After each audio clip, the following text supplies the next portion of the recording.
And I go, "Hey, Rick, how you doing?" And Dick was sitting there, and Rick goes, "Oh, Dick, you know John Kentera, the coach?" And he goes, yeah, I've listened to him on the radio, and that got me all excited. And so I sat down at this McDonald's on a Sunday afternoon, and that was the first time I ever met Dick Enberg. Welcome to the Reindl Report, a podcast out of San Diego, California that rewrites the definition of mediocrity. What you just said is one of the most insanely idiotic things I have ever heard. At no point in your rambling, incoherent response were you even close to anything that could be considered a rational thought. Now I'm insulted. So join along for the ride as Paul Reindl takes you through the world of sports with insight, interviews, and incredibly bad jokes. It just seems like the people that are so butthurt about it. Did you throw a butthurt out there? Yeah, I said butthurt. 2005 called. They want their turn back. Yeah, walked right into that one. Now, here's your host, Paul Reindl.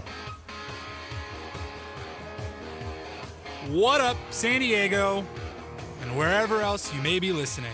How's it going? Paul Reindl here for another episode of the Reindl Report. This is coming out on the week of October 3rd, 2016. We have made it to October. How about that? Now, typically, with this new format of one podcast a week, instead of whenever there's big news or whenever there's something I really needed to talk about, get off my chest, or just whenever the hell I felt like, we're doing this once a week, and typically it'll come out on a Wednesday. Usually in the morning, meaning it's either being recorded early on Wednesday, maybe it's Monday or Tuesday. I don't know. A good magician never reveals his secrets. But this one is still technically going to be released on a Wednesday. It's just being also recorded on a Wednesday and rather late on a Wednesday. So if you're on the West Coast, you'll technically be able to get this on Wednesday. So I don't want to hear any of this. Where was the podcast? Where was the Reindl Report from my thousands and thousands of listeners? I know you're all out there. It's gonna be there. Most of you will probably get this, however, at least on Thursday at the earliest. But it's okay because it's before Thursday Night Football. Week 5 is upon us. We're a quarter of the way through the NFL season. Doesn't feel like that way, but it's already flying by, and there's a lot to talk about. With Week 5 being here, that means a certain one Tom Brady is back with the 3-1 Patriots. I've got some thoughts on that, including the fact that they were only able to go 3-1 with their second and third string quarterbacks. What a joke. Oh, my God.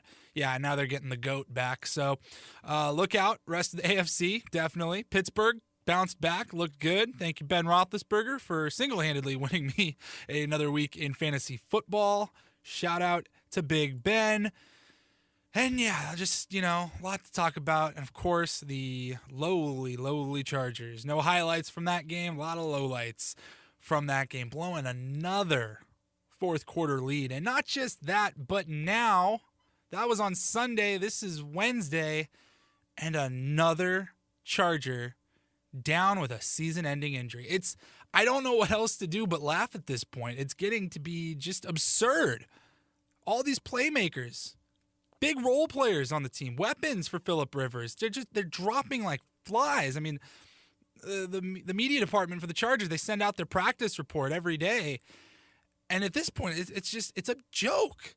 There's like 9 guys listed as limited participants, did not participate in practice, not to mention all the guys that are already on injured reserves. So we'll get to that. Joey Bosa, there is an update on him. Can't really talk Chargers without talking Joey Bosa, even though he hasn't really done anything. He hasn't even practiced, let alone played in any of these first 4 games. So we're going to get to that. We'll talk about the injury scene later on in the podcast. Going to be joined by my friend John Coach Kentera. You know what that means. We're going to be talking some baseball. MLB playoffs are here, and I cannot wait. A couple wild card playoff games have already happened, so we're going to get to that. Set up the playoffs. I want to also talk to him about the Padres season, kind of put a bow on the 2016 Padres season. That guy there, nobody follows Padres baseball like Coach Kentera. And as well as I want to ask him about, we had a couple of very significant broadcasters in the game of baseball call it a career. Just last week, Dick Enberg of our San Diego Padres, as well as Vince Scully, the legendary play-by-play man for the Dodgers. And so I want to talk to Coach about that, because I haven't asked him. I have a hunch, though, that he's got some stories about either one or both of those guys. So we're going to get to all that, but first, going to start with the NFL, as we typically will do, not just on this podcast, but pretty much in all of sports. The NFL rules all. Look, man, I can't believe it happened again. I mean, I can totally believe that it happened again, I should say. The Chargers, they did it again. They blew another fourth quarter lead.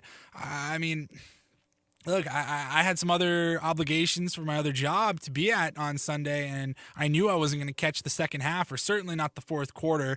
But I'm sitting there, I check my phone. I got it on DVR, just knowing that I won't be able to watch it just in case something crazy happens, and I check my phone. There's about 6 minutes to go in the fourth quarter. I see the Chargers up 34-21, and I'm feeling confident in that one. And the next thing I know, a few minutes later, I get the notification on my cell phone that says, final, New Orleans Saints 35, San Diego Chargers 34. And I'm like, am I seeing this right? Is this a joke? I couldn't believe it. I mean, consecutive turnovers on consecutive plays, and they just giving the game away. This team just does not know how to win.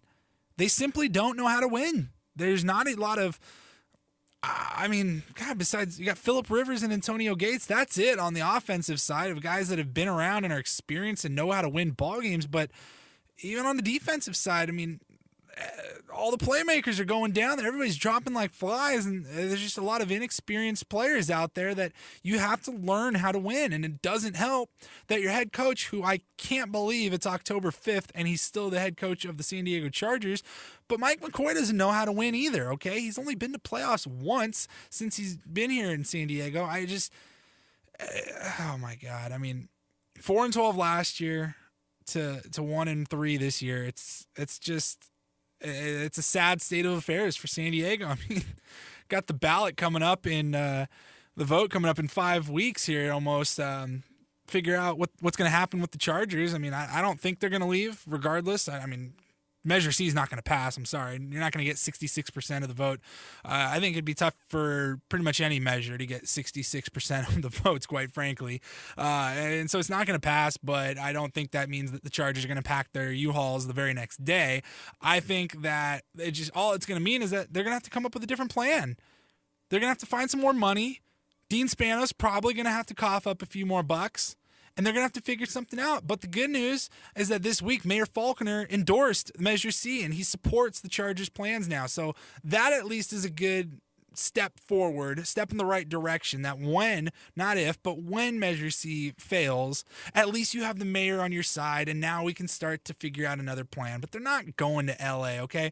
Dean Spanos doesn't want to be the second team in LA. He wants to be number one. He wants to be the alpha dog, and that's not going to happen right now because the Rams own LA. They just do. And LA doesn't want the Chargers. They don't need the Chargers. They're doing just fine with how they are. The NFL doesn't want the Chargers to move to LA. They offered to pay them however many millions of dollars, $100 million extra, I think it was, to stay in San Diego. I mean, they're offering to give them free money towards a stadium to stay in San Diego. If that's not telling, then I don't know what is. But again, yeah, just a very sad state of affairs. I mean, now we're officially at, week 4. We've played 4 games. We're on week 5 now, but 4 games down, 4 significant players down. It's unlike, I think, anything I've ever seen in the NFL, just where players of this magnitude and this many players going down. I mean, week 1, Keenan Allen. Week 2, Danny Woodhead. Week 3, Manti Te'o. And now week 4, Jason Verrett, who apparently has been playing the last game or 2 on a partially torn ACL. And so he's out for the year. And I don't know what to say. I mean, at some point, I think you need to seriously question what's going on with the Chargers training staff. Are these players not getting the right attention? I don't know what it is, but this does not happen everywhere. Yeah, sure, every team, every once in a while teams get hit with the injury bug more than others. Sure. I've never seen it like this. This is out of control right now, and I'm questioning why Jason Verrett was playing on at least a game, he said, maybe 2 games on a partially torn ACL. I mean, he said he was feeling pain, but I guess it's on him for not going to any of the doctors, any of the trainers. But I just don't understand what's going on. I mean, do we blame the training staff? Do we blame Tom Telesco, the GM? I mean, these are his guys that he's bringing in, and they're fragile as glass right now. So it's just a very sad state of affairs. The coach needs to be fired. A lot of people are already done with the GM. Philip Rivers, his name is now being in trade talks, not actual trade talks, but the conversation of is it time for the Chargers to trade Philip Rivers is happening a lot right now. And quite frankly, I can entertain that argument. Absolutely. I know he's got the no trade clause, but I bet you could find a team that Philip Rivers would want to go to. It'd have to be a team that could be a contender, and all they need is the quarterback. Sure. I think Minnesota Vikings would have been one of those teams. Somebody like that, right? They got all the pieces to be a Super Bowl contender, but then their quarterback goes down. All of a sudden, Philip Rivers goes, look, it's only a couple more months. I just go over there, play for a few months, get to come back to San Diego afterwards. But the guy needs to be in the playoffs, and it's not going to happen here in San Diego. Certainly not this year. And it's a shame on Philip Rivers' career. The Chargers should be charged with the murder of Philip Rivers' career if he never gets to play in a Super Bowl. It's just too bad, because how much fun would that be, first of all, seeing Rivers just as geeked out and amped up as he gets during those just regular season football games on Sunday. How awesome would it be to see him in a Super Bowl game and media day, throughout the week with the bolo tie. The NFL is just, we're as NFL fans, we deserve that. And as a fantastic quarterback and by all means a great guy, Philip Rivers deserves that. So I would be on board with the team trading him, because you're wasting his time here. And at this point, you're in a rebuilding period. As much as nobody wants to admit it, for some reason, you are. The Chargers are rebuilding, and they're stocking up for however many years it's going to be. Why not trade him and get a couple of first-round draft picks, or get what you can get from for Philip Rivers? So, yeah, it's sad right now. It's tough to watch Charger football. That's really all I've got on the Chargers and really the NFL as a whole. I know I typically will do the 60 seconds, 60 seconds with Paul, because that's all you need. I think that's what I decided to call it until somebody comes up with a better name. Where I'll just come up, I got 60 seconds on the clock, and I'll talk about as many games or as many storylines as I can. There wasn't a whole lot to talk about game-wise. I mean, there's a lot of crappy games in Week 4. I mean, I guess I could talk about Tom Brady coming back, sure, but all that means is Tom Brady's back. And the fact that, everybody was hating on the Patriots because they got blanked 16-0 by the Bills. Look, all that told me was that they couldn't go 4-0 without their starting quarterback. They could only go 3-1 with Jacoby Brissett, their third stringer, and Jimmy Garoppolo, their second stringer. So I would be very concerned if I was any team in the AFC, especially the AFC East, now that Tom Brady is back. But really, outside of that, not a whole lot of storylines to talk about in the NFL. So I'm just going to skip that portion. And really, I think I'm ready to move on, because it's just, there's not a whole lot to talk about other than the fact that Chargers players are dropping like flies. They can't keep a lead at all in the fourth quarter. They're finding new ways to lose. I mean, that might have been the most Chargers loss of all time. I could not believe what I saw on Sunday. So I'm ready to move on, and so that's what I'm going to do, because coming up, one of my very good friends, a longtime broadcaster here in San Diego, John, the coach Kentera, he was a mentor of mine. I got to work with him a bunch, and now he's just a really good friend. He scouts talent for baseball, goes around, catches high school games, and decides to, gets to talk to those players and decide, hey, if you want to get drafted, if you do get drafted early, you want to sign with us, or you can go to college. And so that's what he's he's doing, and it's so fitting for him because that guy lives and breathes baseball. And so we're going to talk a little baseball. I want to talk to him about the Padres, kind of put a wrap on the Padres season. I want to talk to him about Vin Scully and Dick Enberg, as I mentioned earlier in this podcast already. And then we're gonna make our picks for the playoffs. We're going to talk about the whole playoffs because they're set in stone by the time this is being recorded. At least the 2 wild card play-in games have already been completed. So that's all coming up next with Coach Kentera. Stick around.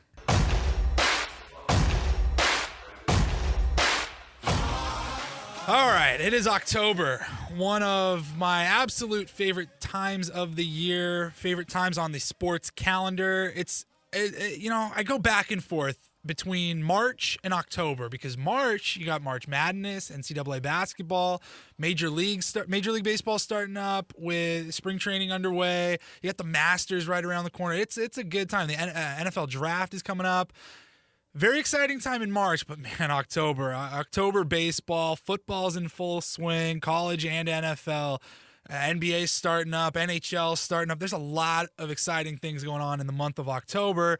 One of those, as I mentioned, playoff baseball. And I promised him last time he was on the Reindl Report with me that we would do a little bit of a preview for the Major League playoffs, and we now have all the playoff teams are set in stone.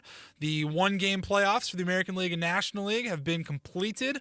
So without further ado, please welcome my friend, one of my mentors, a good buddy of mine, John the Coach Kentera. Coach, how we doing?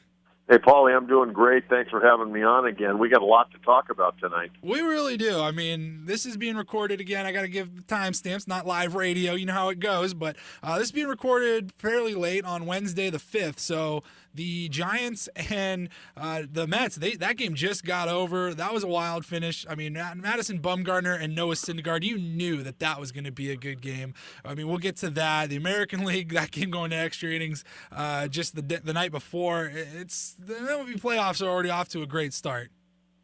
Oh, no question about it. I mean, 2 nights of baseball, 2 fantastic games, an extra inning win by Toronto, and that tremendous effort tonight by Bumgarner once again on the mound for the Giants. They get the big 3-run homer from Connor Gillespie, and Bruce Bochy and the Giants move on. Do you think they ever get sick of champagne? No, I don't think so. I mean, this team, it's kind of interesting, Paul. When I watch them play here 2-3 weeks ago, they really look like a tired and old ball club. And I watched them over the weekend against the Dodgers. And obviously watched the game tonight. And once again, these guys are reintegrated.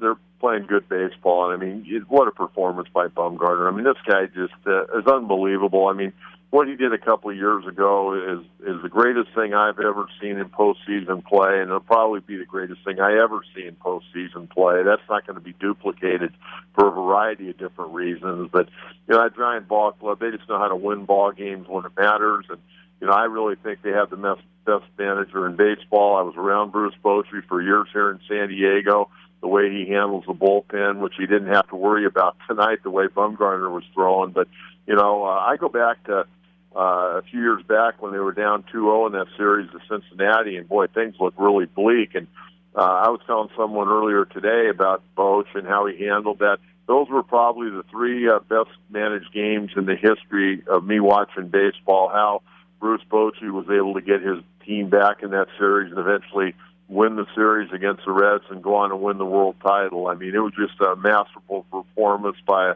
a tremendous baseball man and a guy that's going to be in the Hall of Fame. Yeah, no, I couldn't agree more with that, and I'm certainly not willing to bet against them no matter who they play the rest of the way through.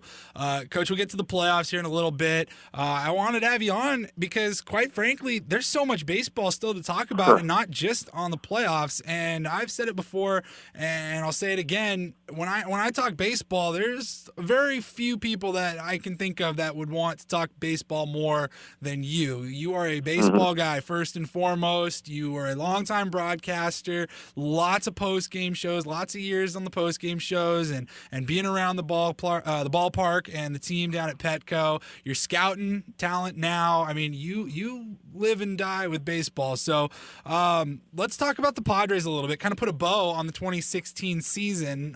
Padres finished 68-94. I don't know what you were expecting heading into the 2016 season. I'm not trying to be boisterous or anything, but I did say I had trouble thinking that they were going to find a win total that started with a 7, and that's kind of what we got. But what did you see towards the end maybe? I mean, this team was exciting, and some of the young talent that they brought up, a couple of guys for sure made you look twice and start getting excited for the future. So what'd you see towards the end? What'd you like with this Padres team? Well, the young guys, I was a little disappointed. I know they wanted to win a Pacific Coast League championship, and they certainly played great ball, and they did that. But I would like to see Renfroe and Aswahe and Margot. I'd like to see those guys come up actually earlier. Maybe you couldn't have brought them all up in August, but you certainly could have, brought them up earlier than you did. But, they accomplished, I guess, what their goal was. I'd like to see Renfroe go against some of the better pitchers in the National League, and Margot or Swahe or Hedges or whoever you wanted to bring up maybe a little bit early. But I also realized they wanted to be good to the people down in El Paso. Rod Barajas did a great job with that ball club. As many players that were coming as going as there were this year, and Rod's done a great job, and he's a great baseball man, and I think his day is going to come to where he's going to be a major league manager, a former longtime major league catcher. But, Renfroe looked good. The team, they did probably about what they should have done, quite frankly, if you go back to day one and what they had and what they traded and some injuries here and there. They did about as well as they could have been expected. But I'll say this, the team played hard. There were some good nights where they surprised, I think, all of us. I think we're surprised Ryan Shrimp ended up hitting, 21 home runs. I don't know if he's your everyday second baseman next year. I kind of like Carlos Aswahe, but he's going to have to cut his swing down a little bit. Solarte, considering what he was dealing with all season, had a magnificent year, and he's a great guy, and I really enjoy watching him play. He plays with a lot of energy and enthusiasm, and I think that's good. Will Myers was not the same player the second half, and I think a lot of that had to do with Matt Kemp not hitting behind him. Kemp ended up, Paul, I don't know if you paid attention to Kemp, but Kemp ended up with 35 home runs and 108 RBIs. He finished fourth in the National League in RBIs and did a good job when he went over to the Braves after getting off to a slow start. But, Myers, he hit in the high 250s. He's a better hitter than that. He did a good job overall, I think, for, number one, staying healthy and, made an all-star team, and it's something to build on. But his numbers really tailed off. A lot of it's the first time he's ever played a full season. Another guy that impressed me, and I've known him for a long time, and I think he's a great kid, and I think he's worked his tail off and deserves an opportunity to make this ball club next year, is Alex Dickerson. But he played great baseball. Jankowski got better. Margot I like. I mean, there's some real positives in that outfield. The problem is you got too many outfielders right now, not enough spots to play them. Not convinced that Shrimp's your second baseman. I'm not convinced that Sardinas is your everyday major league shortstop, maybe a stopgap for a year with all the young guys on their way. And that's one area the Padres are real deep, is at shortstop. And then behind the plate, you got Hedges. Hedges didn't hit real well when he was up here, but I think Hedges will be fine. I mean, he's a great defensive catcher. He'll be one of the best defensive catchers in baseball over the next several years. And I think he's made a lot of strides with the offense. And, when you're up here for 2 weeks, you go into a slump. It's the wrong time to go into a slump, but that's what happened. But, there's some positives, but, I don't see too many positives on the mound. That's the biggest problem. I don't really see a whole lot. Perdomo really liked the way he took instruction from Darren Balsley and did his thing. He got better. They pitched the arms off of Brad Hand and Ryan Buchter. Those guys, they couldn't probably wait for the offseason to get here quick enough. But, I don't know. You bring Clayton Richards back or Edwin Jackson. I mean, you got to get some guys that can throw. And, I mean, Clayton pitched, very well here. But, I mean, can he hold up for an entire year? He couldn't even get it done when he was coming out of that Cubs bullpen, and they let him go. Coach, one of the reasons I love having you on is, first of all, a lot to unpack right there in that answer. I just got to say one little thing. Like, what'd you see in the Padres team? What'd you like? And you can just run with it, and you make my job so easy. So I do appreciate that. Well, Paul, you know me. Even though I wasn't doing the post-game show this year, you know I don't miss a game, and you know I live and breathe this stuff. So, it's like turning on a tape recorder when you ask me about the Padres, man. I just go. Right, and and it's you're able to be a fan and a fanboy and kind of geek out about this stuff, but it's still educated conversation. So that's what I appreciate the most. You kind of touched up on it, and I kind of knew that was going to be your answer, anyways. But I'm still going to ask the question: is there any hope for the 2017 season? Because we keep hearing 2019, 2020, and you and I have already talked about this, but now we've had a glimpse of what some of these guys look like, and quite frankly, I think the offense, at least, the lineup could look pretty darn good next season. You said it. I don't see any quality pitching really coming into the rotation. I mean, Tyson Ross, I have no idea what to expect with him moving forward. And so that's kind of why I would believe that the 2019-2020 expectations are there, because that's when these guys like Anderson Espinoza and all these young 17-year-olds that A.J. Preller was just throwing millions and millions of dollars to. That's about their time frame. That's when they're going to be ready to make it to the major league level. So, is there any hope for Padres fans next year? Probably not, quite frankly. I mean, I think the Padres should just go young, go completely young. You want to have maybe a couple of veterans that, can play a few days a week. But, for the most part, you got Solarte. You leave him at third, good, solid major league player. You got Will Myers over there. Go with all the kids in the outfield. No need to re-sign John Jay. He's going to be taking ABs from guys like Jankowski and Margot and Renfroe and Dickerson. Hey, let those guys go play and let them make their mistakes at the big league level. Let them get experience. Let Austin Hedges be the everyday catcher, and then figure out what you're doing at second and short. Now, I know everybody's excited about Ryan Schimpf, but I'm not convinced he's the guy, offensively or defensively. He strikes out way too much. I know he ran into a bunch of balls, but, defensively, he's a below-average defensive second baseman. He actually plays better at third. He's better at reactionary plays than he is on balls where he's got to, be patient and wait on. You bring him to camp. He makes a spot great. But Suaje I really like, and I think he's going to hit. I think he's got to make some adjustments at the big league level, and then you got to figure out what you're doing at shortstop. But that outfield, I'd go with all the kids. I'd go with the two veterans at first and third. I'd go with the young catcher Hedges behind the plate. So you got to figure out who your guys are at second, and you got two guys that can compete for that job, and they may bring in another veteran. You got Alexi Amarista if they bring him back. He's I think a great utility guy. He's a perfect guy to be like the 24th or 25th guy on the roster, and he did a much better job this year swinging the bat. And Sardinius, I don't know if he's the everyday shortstop going forward. He might have to be the stopgap guy, but you got a lot of good young players. Let them play, and then the pitching staff, you've got to probably sign a couple of veterans, bare bones veteran guys to fill out that rotation. You don't have to pay them $15 million a year, but you're going to have to pay him, somewhere between 6 and 10 probably to come in. And I haven't looked yet, Paul, at the free agent list. I'll do that as we get deeper into the playoffs and into the World Series. But they got to figure out what they're doing in that rotation. Their bullpen was pretty good. They got off to a slow start, but they came back. I just hope Hand and Booker can be even close next year to what they were this year, because those guys pitched, really, in my opinion, probably too much. Yep, would agree with that, and I would like to go see them get a closer as well. I don't know if Brandon Maurer is going to have what it takes to be a closer for the full season. Well, let me touch on that. Brandon Maurer is not the same pitcher that he was in 2015. Remember, he had some surgery after last offseason. Right. Maybe he'll come back and be more effective that second year, further away from surgery. But he was nowhere close to dominant pitcher that he had been. No question about that. But I'll also tell you, you don't want to spend a lot of money in a closer, because with the ball club you're going to have a hard time getting to that closer.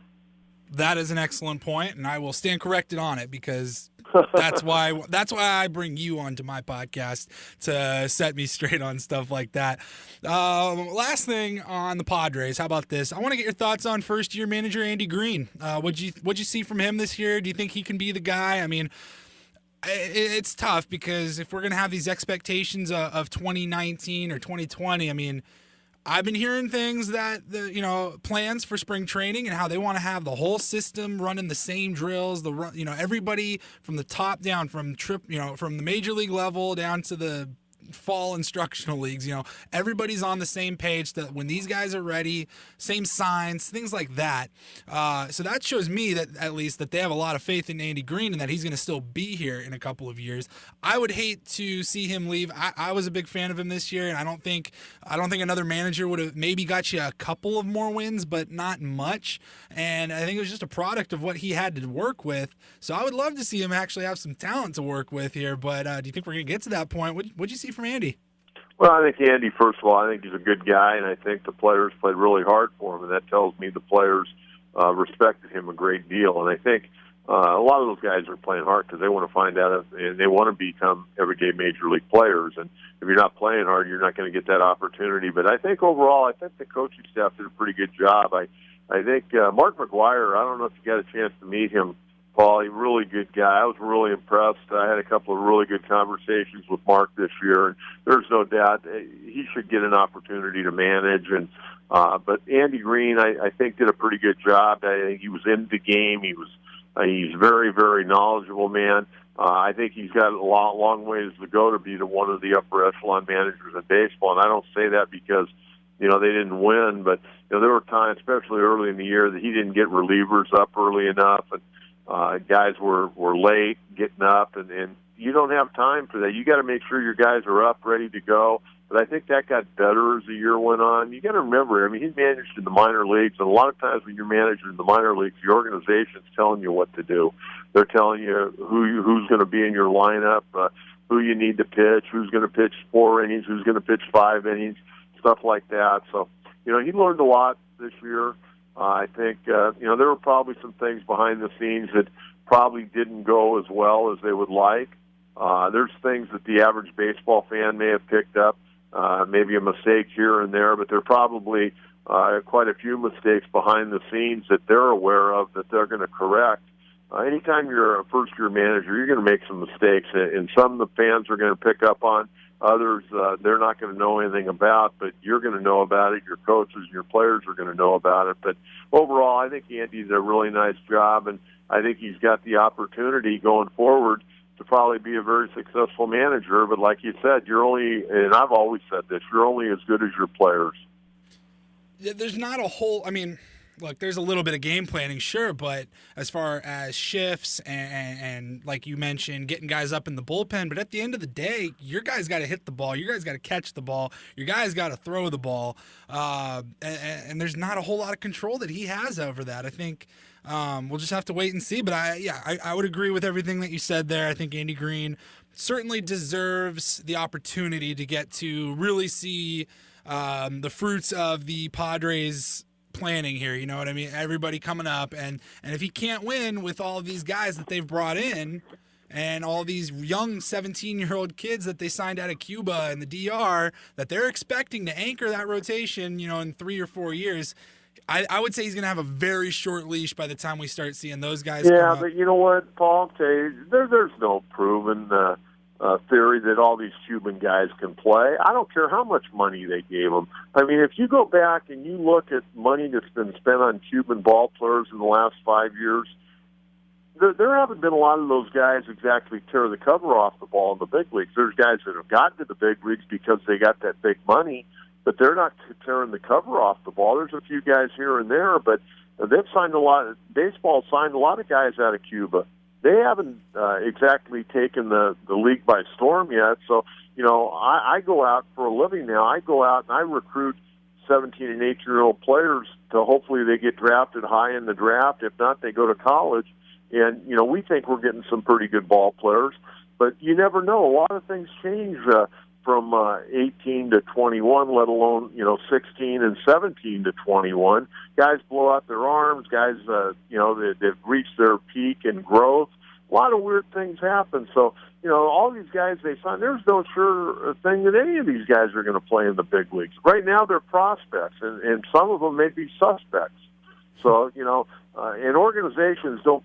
By the way, they don't pick the year they win. The year picks them. There it is. I've heard that phrase from you many times, and I love it. I love it every time because it is so true. We're talking with Coach Kentera, Coach Kentera at Coach Kentera 44 on Twitter, Mr. Baseball Extraordinaire. Okay, Coach, want to switch things up a little bit. We have said the obituary for the 2016 Padres season. That is done. It is over. Couple of very significant careers have come to an end just last week. Again, this being recorded on October 5th. Dick Enberg, right here in San Diego, very, very well-respected broadcaster, did just about everything a broadcaster can do. And then, but he didn't get, and I want to start there, he didn't get a whole lot of recognition, in my opinion, at least on the national scene, and I understand that. But Vin Scully, on the other hand, you couldn't go anywhere in the sports world without hearing Vin Scully's name over the last month or so.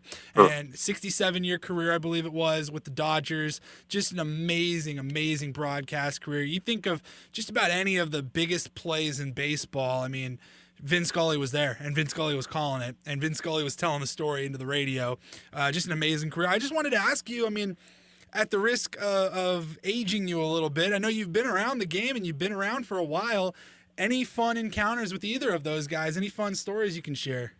Well, I'll tell you, as far as Vin Scully, I met him one time in the press box, but in the last few years he hadn't been coming to San Diego, and I never wanted to bother him. He normally ate with the Dodger broadcasting crew, and he was always walking around in his blue blazer, and I'd say, "Hi, Mr. Scully," and acknowledge me, but we weren't buddies by any stretch of the imagination. But I listened to Vin Scully since 1965. Paul is a 7-year-old boy. We got 5 games a year down here in San Diego, and they were always the Dodger Giant games from San Francisco. So I got a chance to listen to Vin Scully and his partner Jerry Doggett, and he's the best in the history of baseball. There's nobody close. I don't care who you bring up, and a lot of Hall of Fame broadcasters, but they couldn't hold Vin Scully's microphone. And I'll tell you, when we used to. And you were running the board, and I was doing the post-game show, and me and Randy would do those Wednesday and Thursday day games. I always enjoyed coming home because I knew the Dodgers usually like to play those night games. So I'd get home about 7:30, and the game started at 7:10, and I'd eat dinner with my wife, and then I'd sit down and, listen to Vin Scully for 2.5 hours. And, I've been doing that this year because I wasn't involved with the Padres. I'd watch the Padre game, and if the Giants or if the Dodgers played later or played earlier, I'd always tune into Vin Scully. I mean, he was great. He gave you a lot of information. The broadcast's not about him. A lot of these broadcasters now, it's all about them when they're broadcasting, and they don't do their homework well enough. And and I'd say that also about Dick Enberg. Dick Enberg did his homework, and I always appreciated that. You know how I worked as a broadcaster, and I learned a lot from Dick Enberg. Dick Enberg, to be honest with you, Paul, probably had more impact on me than any broadcaster that I ever listened to. And the reason I say that is I was a young boy when he got his job at KTLA Channel 5 in Los Angeles. It was on the George Putnam News. And shortly after that, he started doing Angel games. He did Ram games. He did boxing from the Olympic Auditorium. And I would listen to him. And in basketball, UCLA was so good. And I was such a big UCLA basketball fan growing up. Everything Dick Enberg, touched, I wanted to be a part of. And, a number of years ago, kind of a funny story, the first time I ever met Dick Enberg, I was laying here on our bed watching TV. It was about 2:30 on a Sunday afternoon, and Rick Schloss, who's a PR guy in San Diego for the big golf tournament for many years out there at Torrey Pines, he calls me. He goes, "What are you doing?" I go, "I'm just watching a ball game." And he goes, "Well, I'm meeting Dick Enberg over to McDonald's over at Villa de la Valle at 3:15. I want you to come in, buy a cup of coffee, pretend like you're just kind of showing up, and say, 'Hey, Rick, how you doing?'" So I went over. I got dressed real quick, and I ran over to McDonald's. I go and purchase a cup of coffee, and I'm walking out, and there's Enberg and Rick Flaw sitting there. I go, "Hey, Rick, how you doing?" And Dick was sitting there, and Rick goes, "Oh, Dick, you know John Kentera, the coach?" And he goes, I've listened to him on the radio, and that got me all excited. And so I sat down at this McDonald's on a Sunday afternoon, and that was the first time I ever met Dick Enberg. Well, since then, it's been great. I've had several great conversations with Dick. He, knows my name. "Hey, Coach, how you doing?" And he knows we've talked about his old Angel days and UCLA days, and I just Dick Enberg. Even when I wear my suit and I always wear a handkerchief, I picked up a lot of that stuff from Dick Enberg because I always thought he was one of the classiest guys in the business.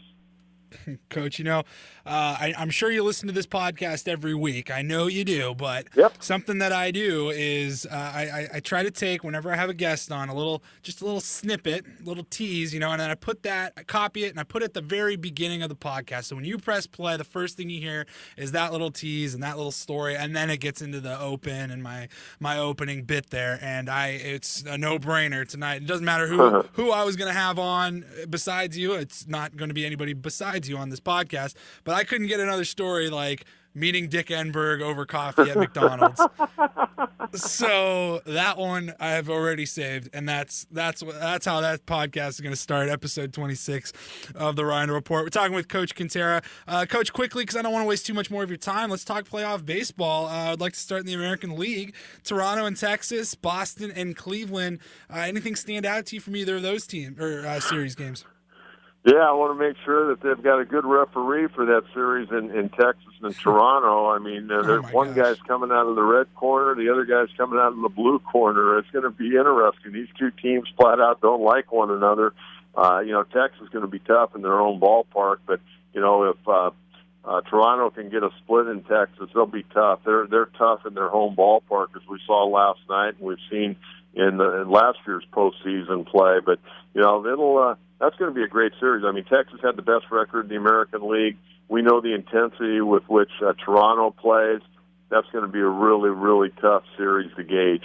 And Boston and Cleveland, what are your thoughts? I mean, if you had to pick, let's go ahead and go. Okay, you like Toronto, it sounds like, in the Texas series. No, I'll take Texas. Oh, you're taking Texas. Okay, so Texas. Texas. I'm going to take Texas because Cole Hamels, we represent Cole Hamels. That's why. Okay. All right, well, maybe I'll change my mind just in support of you then. He's throwing game one, by the way.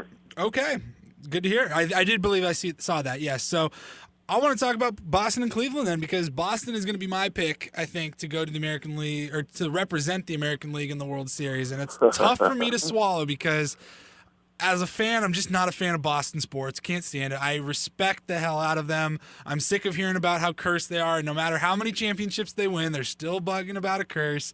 But man, what Boston's done this year has been pretty exciting, and especially David Ortiz, and they've got like 3 or 4 MVP candidates on that team. It's been a very exciting season to watch. So, and then Cleveland's banged up pretty badly. I mean, they proved that they could win, but I'd love to get your thoughts on that series. Well, first of all, Terry Francona's done a good job in Cleveland. This may not be their year. They're going to be competitive in this series. I just don't know if they got enough pitching to hold up, especially at the back end of their bullpen. And if any of their starters go out early, it could be really doomsday for them. But, on the other hand, Boston, boy, what a fun team to watch. I've watched a lot of Boston Red Sox games this year, and, I've always enjoyed Big Papi. I think he's a great ambassador for the game of baseball. I think he's a great character. He knows how to treat people. And, wouldn't it be fitting to see him get Boston to the World Series? Now, I don't know if they could win it. They certainly could win it, but I kind of like Boston. I just think that they can outslug you, and they can beat you in a few different ways. And, again, you got to worry about their bullpen a little bit.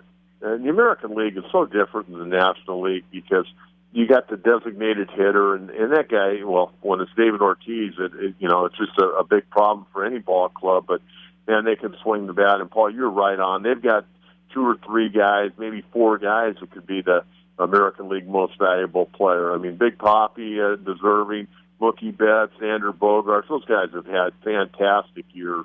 It's been exciting to watch, absolutely. So it sounds like we're on the same page for the American League. We both like Boston. Yeah, absolutely. All right, well, let's move on to the National League, because I wonder, I would bet that you and me are going to be on the same page there as well, and maybe that's just why we're such good friends. But Los Angeles and Washington, like I said, this was set now. We know San Francisco and Chicago are going to be going, and then Los Angeles and Washington. Dodgers were my pick. I think actually last time I was talking to you, I really like the Dodgers. They did not shy away after Kershaw went down. They held their own. Dave Roberts really managed that ball club well, and now they're getting a healthy Clayton Kershaw back. So I really like the Dodgers and the Nationals. They're so banged up right now. I'd love to get your thoughts between those two teams. Well, I think it's real key game one. I think Kershaw's got to win that game. If the Dodgers were to lose that game, I think that series could be over in about 4 ball games. I'm going with the Dodgers because I think Kershaw's gotten better since he's come back from the disabled list. There's no pitch count on him. Yeah, all he's got to do now is they got to go out and beat Max Scherzer. So yeah, well, they got to beat Scherzer, but and the other thing about Scherzer will hang in there. I mean, he'll throw 120 pitches. Okay, I mean, Scherzer is really one of the best competitors in the game of baseball on the mound, but they're not. Kershaw can hold them down. They're not going to score a lot of runs. I mean, you think about it, as good a talent as Washington has had the last 4 or 5 years, they have always struggled to score runs consistently. And now Wilson Ramos is out. They got some other guys that are going to try to play. They're banged up. Obviously, Murphy, we'll see if Murphy's able to play. I'm kind of wondering about that and how effective is he going to be against Kershaw tomorrow night if he's in the lineup. Or Friday, I should say. It'll be interesting, but, as long as Kershaw handles game one, I think the Dodgers are going to be fine, and I'm going to pick the Dodgers, but they got to find a way to win that first game. Yeah, I like the Dodgers as well in that series. San Francisco and Chicago, that San Francisco-New York game tonight was unbelievable. Noah Syndergaard versus Madison Bumgarner. What more would you want in a game? Again, tip of the cap, Major League Baseball with the one-game playoff, because both games were just incredible this season. Giants, obviously it's an even year. It's silly to even mention that, but you kind of have to when you're talking about playoffs and Giants. It is an even year. And I would say that a lot of people are not willing to bet against Bruce Bochy and the Giants, but they're going up against the team with the best record in baseball. I think a lot of people, regardless of which team they pick, are going to be picking the World Series or the representative for the National League coming out of this particular series between these teams. What do you think? Well, what do I think? I think the Giants are in pretty good shape, and I'll tell you why. I guess they'll go with Cueto in game one, and I imagine he's going to match up, I would think, against John Lester. I haven't looked at the pitching matchups. In game two, it'll probably be Samardzija against Arrieta, and then when they get to game three, by that time, that'll be on Monday, and Bumgarner will be back out there. So if you're Bruce Bochy right now, you're saying, hey, if we can get a split with Cueto and Samardzija, or maybe steal both games, then we got the guy ready to close things out in Madison Bumgarner. Hey, all the pressure in the world, in my opinion, is on the Chicago Cubs. I mean, Chris Bryant, Anthony Rizzo, those guys, they've had a fantastic year. This is a different cup of tea now. There's a lot of pressure, the intensity from one pitch to the next. And, they've had a marvelous year, and it's been fun to watch. And, of course, Chris Bryant, we know him from his days here in San Diego, and, pulling for him to have a great career. But it's a different ballgame, and you're going against guys that have championship rings and have sipped that champagne on more than one occasion. So, if they're able to get by the Giants, more power to them. They may make the run to the Great Fall Classic and win it, but they got a lot of pressure on them. The Giants don't have any pressure because the Giants are confident they can win it, but all the pressure is on Brian and Rizzo and those young players with the Cubs, and some of those guys, they're going to be a little bit nervous. They've played a lot of baseball, but it's a different game. I love what you said there about the experience. I think that is huge, and at least the casual fan just doesn't really even think about that. I mean, Paul, I'm telling you, that experience is, unless the Giants just for some reason fall completely apart, I think they've got a big advantage in this series because of that experience with the pressure on them. Oh, absolutely. Absolutely. I mean, look, Chris Bryant and Addison Russell. Addison Reed also participated in playoff baseball this year, but Addison Russell, look, those guys, they're going to be household names in a couple of years. They already are for the most they're part. Talented guys. They're very talented. Oh, absolutely, and both, unfortunately, with San Diego ties. But no, they're going to be household names, but they don't have that playoff experience. I mean, top to bottom, just about. You look all over the Giants rotation. Even Johnny Cueto, who didn't win either of the last 2 titles with San Francisco, but he just won a World Series title last year with Kansas City, so he's got the experience as well. Even guys that they bring in. You know, he hurt that groin here a couple weeks ago, and as long as he's healthy, he'll be tough. Cubs will have a hard time putting too much against him, I would think, unless he's thrown at 75%. So, Coach, we got Boston coming out of the American League. Who do you like in the National League?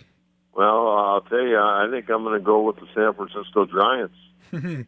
Squeaking in, and it's because it's an even year, isn't it, Coach? That's why you're picking them. I don't know. I got a lot of confidence in Bruce Bochy. He seems to always push those right buttons, and it's been a tough year for Bochy. He had his health issues, and I think he'll be happy to get to the off season and get down here to San Diego and enjoy life a little bit. But he's a grinder, and those guys respect the hell out of him up there. So I just think I think he's the best manager in baseball, and I think he's the best manager in baseball for a long time prior to this year. I mean, even before he won a world title, I thought he was one of the best managers in baseball because I had the opportunity for a long time, Paul, to be around him before and after ball games and how he handled ball players, the way he handled that bullpen over the years with the Padres when they had some of those great guys coming out of the bullpen, and what he's done with those guys in San Francisco. I mean, we can all learn a lot. For guys that know baseball, you can learn a lot by watching Bruce Bochy manage a ball game and how he works his pitching staff, because really when it comes down to it, the most important part about managing is you got to manage your clubhouse, make sure that guys are pulling the rope in the right direction. And when it comes to on-the-field stuff, whether you're stealing or bunting or hit and run, my grandmother was pretty good at flashing signs when she was alive, but you got to have a guy that can handle the bullpen for 6 months. And Bruce Bochy, there's never been a guy, I don't care who you name, there's never been a manager that has done a better job of handling his bullpen from one year to the next than Bruce Bochy. I don't know if you're going to find anybody that would disagree with any of that, Coach. I could not agree more. He's the man. Everybody loves him. Everybody loves him. And like you said, just one of the most respected managers. You can be a respected manager and not be the most talented manager, I believe. And that's not the case with Bochy. He is absolutely one of the at least top 3 talented coaches, got the rings to prove it. And on top of that, yes, he's one of the most respected coaches in all of baseball. He's not by any means a jerk or anything like that people rubs off the wrong way on anybody. I mean, everybody that comes into contact with Bruce Bochy seems to really just be a big fan of his. Yep, and we'll see what happens here the next 3.5 weeks, Paul. It's going to be a lot of fun. Oh, absolutely. Hey, Coach, I want to just say thanks again. Look, every time we do this, I say, okay, I'll probably only keep Coach for 15, 20 minutes. We're on almost 40 minutes now, and it's just because I bet we could go for another 40 minutes just talking baseball, let alone the absolute dumpster fire that's going on over there at Qualcomm Stadium. But we'll hit that another night. Give them a few more weeks, and I'll come back on with you. And Paul, my wife wants to thank you because I get to talk to someone else other than her about sports tonight. Well, you tell her the pleasure's all mine. And yes, no, definitely we'll do this again soon. We'll maybe talk a little football, switch things up a bit after the World Series. But, Coach, I really do appreciate it. Thank you very much for the time. All right, Paul. Thanks for the call. Always enjoy it. Anytime. I'm always willing to have Coach Kentera on the show. Again, on Twitter, at Coach Kentera44. And just some really good stuff, as always, from the coach. I would expect nothing less at this point. And the guy was a pioneer for sports broadcasting in San Diego, so it was really fun to hear his stories about Vin Scully and Dick Enberg, as well as get some really good perspective on baseball. And the guy doesn't just know baseball; he knows all sports. But like I said, the guy lives and breathes baseball. He is now a scout for baseball. So always appreciative of having Coach Kentera on the Reindl Report. And that's, and speaking of the Reindl Report, that's going to wrap things up. So we're going to get out of here. And again, this is episode 26 of the Reindl Report. And you can go on iTunes now. I say this every episode, it seems like. But hey, you can go on iTunes, get this onto your phone, on your computer, however you get your podcasts. We are on iTunes now. I'm on iTunes now. And you just subscribe pretty much instantaneously. As soon as I click submit on the website, it goes right to iTunes and you can get it right downloaded onto your phone there. We're also, everything's also up on the rindlreport.blogspot.com. So thank you for listening in. We'll be back next week. A lot to talk about. Week 5 of the NFL season.